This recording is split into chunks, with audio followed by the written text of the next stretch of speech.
Batman dies fighting the Joker, and Mecha Bunny Ears Batman takes over as Gotham's protector. And for some reason, none of Batman's proteges took on the role as Batman during this time. Wait, why? What's going on, guys? Welcome to Comic Island. My name is not Joey, and did you know that pretty much everyone in Batman's life at one time or another has worn his cowl? Alfred became Batman now and then, and even Superman had cosplayed as Batman somewhat recently. I guess it's Jim's turn to transform into the Caped Crusader. In this video, we'll be going through how Jim Gordon Batman took center stage and the rise of the never-before-seen Batman Arbor that Joey dubbed the Mecha Bunny Ears suit. And if you haven't done so yet, consider subscribing and smashing that notification bell so you can get our updated videos. Oh, and I gotta mention that this is part 4 of our coverage of Batman's run, beginning with the New 52 and onwards, so click here if you missed a part and want to start from the beginning. Alrighty, let's begin. So at the end of Batman Endgame, Joker had taken over Gotham, and Batman fought the Clown Prince to the bitter end under Gotham by a pit made up of Dionysia, a substance that the Joker claims kept him alive and well after he seemingly died falling off a cliff at the end of Death of the Family, way back in the early days of the New 52. Joker and the Batman seemingly died fighting each other, and Gotham, along with the Justice League, are forced to face the fact that Batman appeared to be gone, and that Jim Gordon was going to take his place. But how and why didn't one of the 4 Robins step up to the calling? At this time, Dick Grayson was busy with his mission as an undercover agent for Batman, as the spy for a clandestine company called Spiral. It's a little confusing, but hey, it's the New 52. Damian Wayne left Gotham to carve his own path with his pet called Goliath, but he does return to check on what turns out to be his still alive but amnesiac father, with a promise to protect Gotham. Red's Hood team went from being composed of 3 members to only 2, and when the team arrived in Gotham for a mission, they ran into Jim Gordon Batman, who decided after a brief fight to kick Jason Todd out of town.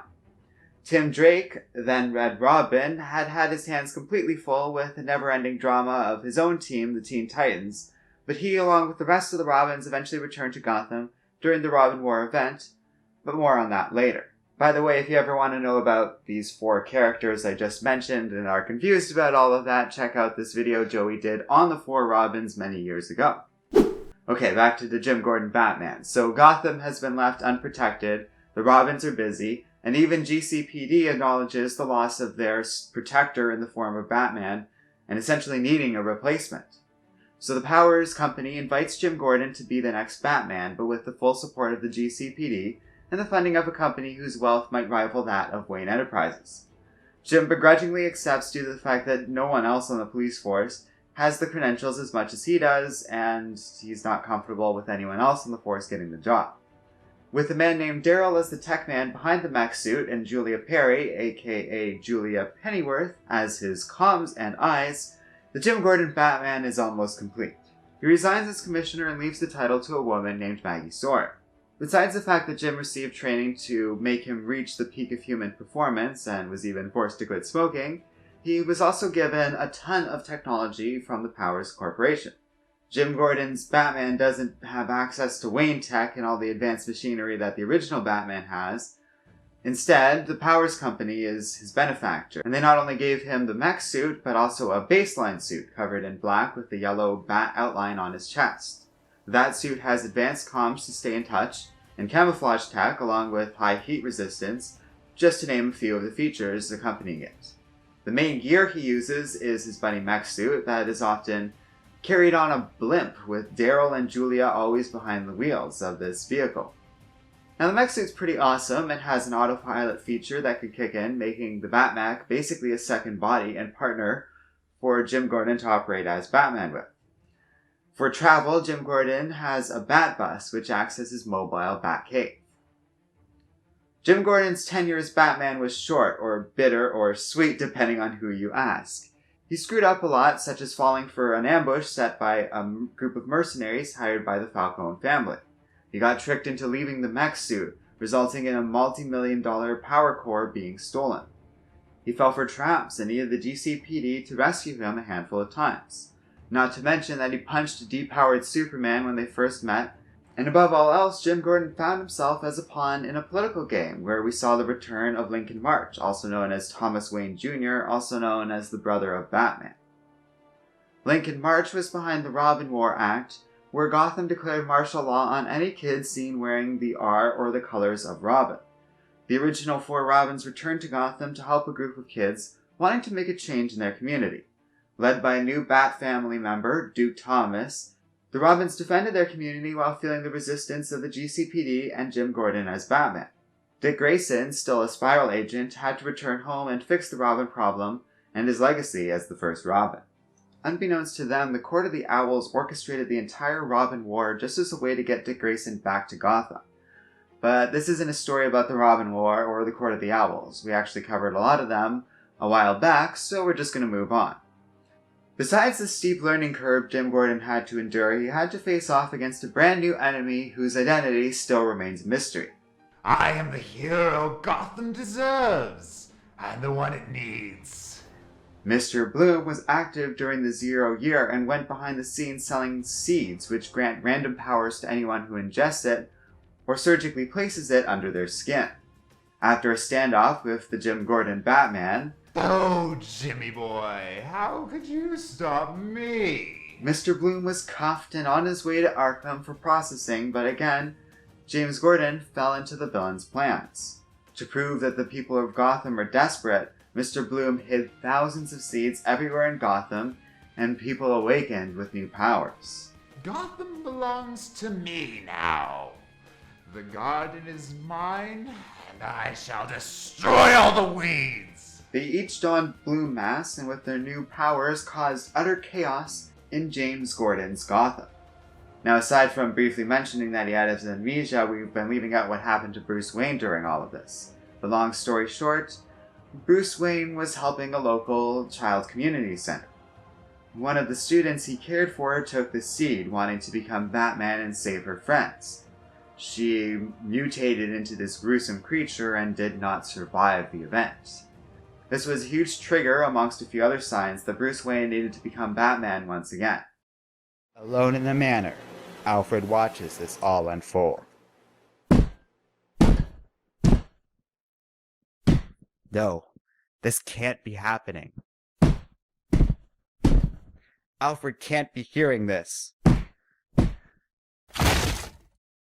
Take me to my cave. So Bruce demands to be turned back into Batman, and Alfred reluctantly obliges. At the time, the Batcave housed a machine created by Batman to ensure that there would always be a Batman in every generation, making him eternal. Underneath Batman's psyche, Bruce Wayne died that night in Crime Alley with his parents. Bruce was born from the screams of a young boy in Crime Alley, from a primal pain and anger. He made a promise to his parents that he will do anything in his power to prevent atrocities like this from ever happening again. He became a man of vengeance, the Dark Knight, protector of Gotham. He became Batman, and there was work to do. The original Batman suited up with his own version of a Batman Mech armor and took on a 10-story tall Mr. Bloom. Once the people of Gotham saw that their Batman had returned, they felt a renewed sense of hope, and many were able to forcibly remove the Bloom seeds from their body. While giant-sized Mr. Bloom faced off with the original Batman, Jim Gordon managed to find a superconductor, a new element called Batmantium, and used it to essentially amplify Mr. Bloom's powers to the point where the villain eventually combusted and exploded. With all his failings as Batman, Jim Gordon, at the end, proved his mettle by conceiving this idea, while Bruce Wayne operated as enforcer. But there lies the problem most people have with Jim Gordon Batman, besides the look of his bunny mech suit. James Gordon as Batman basically became a new hero that felt very familiar. Sure, we can have original villains fight him, but what makes a great hero is great villains. James Gordon will just go down in his history as the guy that went up against a one-time villain, Mr. Bloom. And as for Mr. Bloom, he actually was Daryl, Duke Thomas's cousin, who works directly with the Jim Gordon Batman as his tech expert. Daryl experimented on people who were dying. His seed tech was unrefined, and he started using it during the 0 year, and began again during the last Joker attack in Endgame. But eventually Daryl gave up. Since these powers that come from the seeds are random, one of his test subjects actually came back to life and stole his work and his mechs. This was the Mr. Bloom that was encountered by James Gordon, a random test subject that was meant to die. Created by Scott Snyder, Mr. Bloom was meant to be an anti-Joker. The Joker is somebody whose story is so grand that they cannot be kept down to one identity. Mr. Bloom was a creepy faceless flower that had one specific identity, but since then exploded all over Gotham, and we'll never really know who that second version truly was. Joey honestly doesn't think he died, and hopes he gets to see him come back one day and face off again against the returned Batman and, of course, Commissioner James Gordon. For various reasons, he wrote this script and did this research, so he would know better than I. I did a lot of these original videos that covered this content that have been referenced in those little annotation things that appeared in the top corner throughout this video, but I haven't revisited a lot of content since then. So I'm glad Joey came to this conclusion, because I like Mr. Bloom a great deal, and had a lot of fun voicing him way back in the day. And for this video as well. So thanks for watching. This was a weird experiment where Joey wrote this script, lost all the footage he recorded of it due to unforeseen incidents, and I decided to make do with what we had and make it myself. So that's why it was a little different. My delivery was very off on this because it's not my writing, and it was a cool experiment. Let me know what you think in the comments section below. Thanks for watching, and don't forget to like, subscribe, and keep reading comics.